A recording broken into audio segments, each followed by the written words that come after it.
নীরব থাকুন একটু। এই অন্ধকারটা শুধু আপনার চারপাশে নয়, ধীরে ধীরে ঢুকে পড়বে আপনার মাথার ভেতরেও। আপনি শুনছেন গল্পিত, যেখানে গল্প বলা হয় ফিসফিস করে, আর ভয়টা চুপচাপ থেকে যায় অনেকক্ষণ। এখানে আমরা রোজ নিয়ে আসি এমন গল্প যেগুলো শোনার পর আপনি আর আগের মতো থাকেন না। এই গল্পটা লিখেছেন ভাস্কর ব্যানার্জি।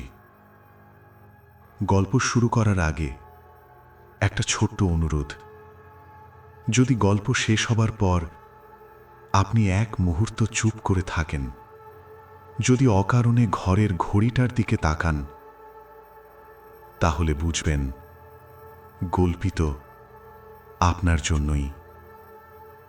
চ্যানেলটা সাবস্ক্রাইব করে রাখুন, কারণ সব গল্প একসঙ্গে শোনা যায় না। তাহলে চলুন শুরু করা যাক আজকের গল্প। যে ঘরে ঘড়ি চলে না।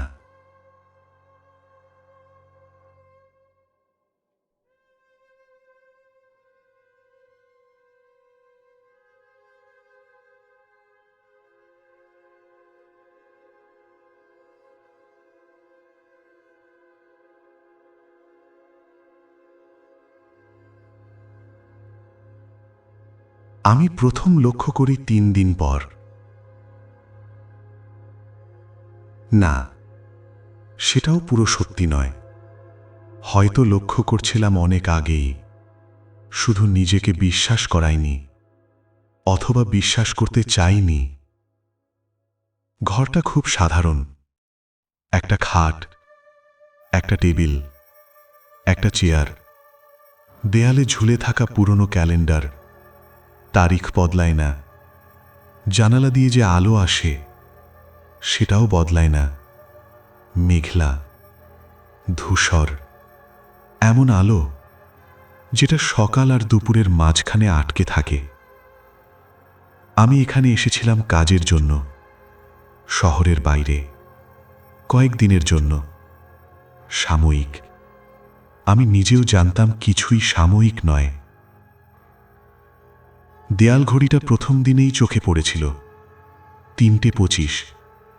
সুই দুটো একে অপরকে ছুঁয়ে আছে, নড়ছে না। আমি ভাবলাম ব্যাটারি শেষ। এইসব ঘরে এমনই হয়। আমি মোবাইল বের করলাম। স্ক্রিনে ভেসে উঠল 3:20। আমি ভ্রু কুঁচকালাম, কারণ আমি নিশ্চিত ছিলাম ঘরে ঢুকেছিলাম 2টোর একটু পরেই। 3টের অনেক দেরি তখনও হয়নি। আমি তখন গুরুত্ব দিইনি। মানুষ অনেক কিছুই গুরুত্ব দেয় না, যতক্ষণ না সেগুলো আবার ঘটে। সন্ধেবেলা যখন ফিরলাম, বাইরে অন্ধকার, রাস্তার আলো জ্বলে গেছে। ঘরে ঢুকেই মোবাইল দেখলাম। 3:25। একই সংখ্যা, একই জায়গা, একই থমকে থাকা মুহূর্ত। আমি মোবাইলটা বন্ধ করলাম, আবার চালু করলাম। সময় ঠিক হয়ে গেল। 6:10। আমি নিজেকে বোঝালাম, নেটওয়ার্ক, এই এলাকায় সিগন্যাল দুর্বল, ভুল হতেই পারে। পরদিন সকালে হাতঘড়িটা, আমি রাতে ঘড়ি পরে ঘুমাই না, টেবিলের ওপর রেখে দিই। সকালবেলা পড়েনি। ঘড়িটা পড়েই বুকের ভেতর অস্বস্তি হলো।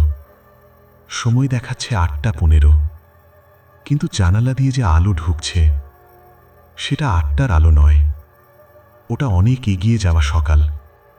আমি মোবাইল দেখলাম। 10:05। আমি হাসলাম নিজেকেই। ঘড়িটা কানের কাছে ধরলাম। টিক টিক শব্দ হচ্ছে, চলছে, কিন্তু কেমন যেন ধীরে, অস্বাভাবিকভাবে ধীরে। আমি জানি ঘড়ি ধীরে চলে না, চলে বা চলে না। তবুও সেদিন থেকে লক্ষ্য করতে শুরু করি। ঘরে ঢুকলেই সময়টা যেন থেমে যায় না, কিন্তু পিছিয়ে পড়ে। দরজা খুলে বাইরে দাঁড়ালে সব ঠিক। মানুষ হাঁটে, গাড়ি চলে, পাখি ডাকে। ঘরে ঢুকলেই নীরবতা। আলোটা যেন আটকে থাকে, শব্দগুলোও যেন আটকে থাকে। আমি ভাবতে শুরু করি, এই ঘরটা কি চায়? একদিন আমি কিছু না করে বসে রইলাম চেয়ারে, জানালার দিকে তাকিয়ে। একটা পাখি উড়ল, ডানা ঝাপটালো, কিন্তু সেই ঝাপটানোটা কেমন যেন আগেও দেখেছি, ঠিক এইভাবে, ঠিক এই আলোয়। আমি চেষ্টা করলাম মনে করতে, কবে? মনে পড়ল না, কিন্তু বুকের ভেতরে একটা অনুভূতি জমতে লাগল।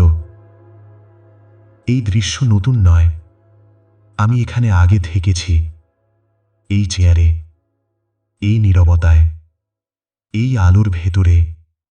একদিন নয়, অনেক দিন, বারবার।